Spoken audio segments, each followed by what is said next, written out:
কি জি এখানে বাড়ি আমার। যে খালটা এই যে আমরা দাঁড়িয়ে আছি যে এই খালের ধারে বা যে খালের এই ব্রিজের কালভার্টের উপর দাঁড়িয়ে আছি, আমাদের নিচে একটা খাল আছে, এই খালের মাধ্যমে ঘোড়াধার বিলের মনে হয় পানি জি, জি, নিষ্কাশন হয়। পানি তো এইখানে কি এখন আর পানি নিষ্কাশন হয় না কি অবস্থায় আছে খালটা পানি বর্তমান? বা নিষ্কাশন বন্ধ থাকে, বন্ধ থাকে যেহেতু বন্ধ ভরাট পানি হয়ে গেছে আসে না, নাকি? হ্যাঁ ভরাট বন্ধ। তো এই খালটা খনন করা কেমন জরুরি, কত জরুরি? জরুরি মানে ইমার্জেন্সি দরকার, আমরা ধান নিয়ে আসতে পারছি না, ধানে আপনার এই পানিতে আপনার স্রোত নাই, নৌকাতে ধান নিয়ে আসি। আর এই পানি খালের বন্ধ, কারণে জল পানি বন্ধ। জলাবদ্ধতা তৈরি হচ্ছে। হ্যাঁ, ধান হয় না, যে বিলে ধান এখানে হয় না। বিলে এই ঘোড়াধার বিলে জমি কতটুকু?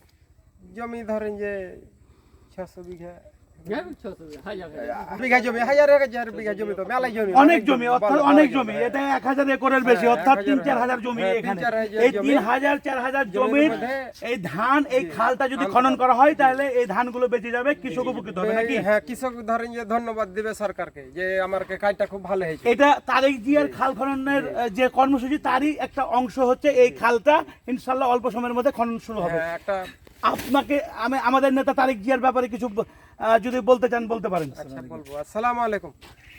আপনার এই রাস্তাটা রাস্তা একটা ধারের খালের মধ্যে রাস্তা বানাইতে হবে, রাস্তা মানে গাড়ি ট্রলিতে কুত্তা গাড়িতে ধান জেনে নিয়ে আসতে পারে, আর রাস্তাটা যেন আপনার এই খালটা যেন স্রোতে পানিটা যেন আসতে পারে, ধানটা তাড়াতাড়ি ডুবে যায়, পানিটা যেন নেমে যায়। ওকে, ধন্যবাদ মামা। কাটালে। ওকে, আসসালামু আলাইকুম।